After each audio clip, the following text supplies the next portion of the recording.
So in the match from Kalinickos Krianga against Jan Ahn, it was very much a battle of the generation, and he was winning already 10 years ago, won bronze medal in Paris, and it was really interesting to see what kind of level Krianga, as he's 40 years old now, still can play. Actually, he did a good fight with Jan Ahn, but at the end, to be honest, he had really no chance against the fast and very powerful playing Jan Ahn from China, and Jan Ahn deserved to reach the next round. Timo Boll in his match against Jens Lundqvist had quite some hard work to do. Jens Lundqvist really went for his chances, and it was 2-2 in between till Timo Boll found the next gear and really started to play better and better, and at the end it was a 4-2 win for Timo Boll, and he safely reached the next round. I think Timo very much put on the next gear, and he will be ready and facing the next opponent, Seiya Kishikawa from Japan.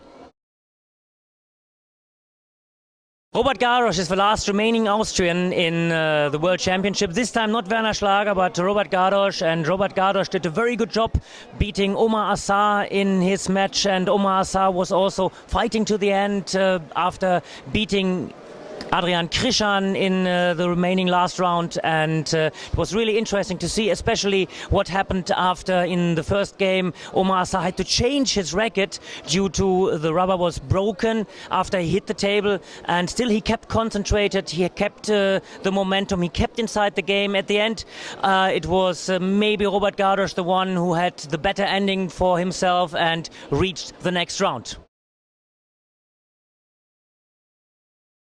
Another highly interesting match was the match between Kokiniva and Ma Long, and there really Ma Long had to show some of his colors, having lost the last game against Kokiniva in the Olympic qualification tournament, and everybody was really interested to see how Ma Long dealt with this kind of pressure.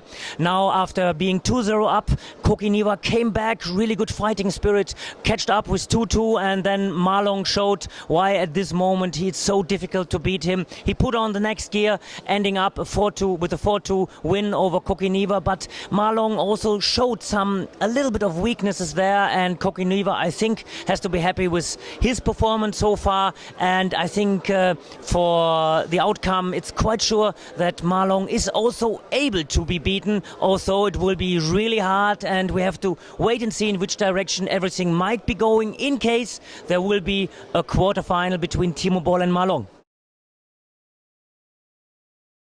And of course, we've had a little bit the battle of the generation between Kenta Matsudera and Vladimir Samsonov. Big fight, big battle. Everybody was trying really to force themselves to the end. A lot of high quality rallies, and at the end, the better ending for Kenta Matsudera, who's already beaten Ma Lin in the former rounds of the World Championship in Paris, doing a very, very good job there. Still, lots of credit is going, to my point of view, to Vladimir Samsonov, who did brave efforts there, trying very hard to stop the generation attack from Kenta Matsudera. At the end, the better ending for Kenta Matsudera, and he went through to the quarterfinals of the World Championships here in Paris.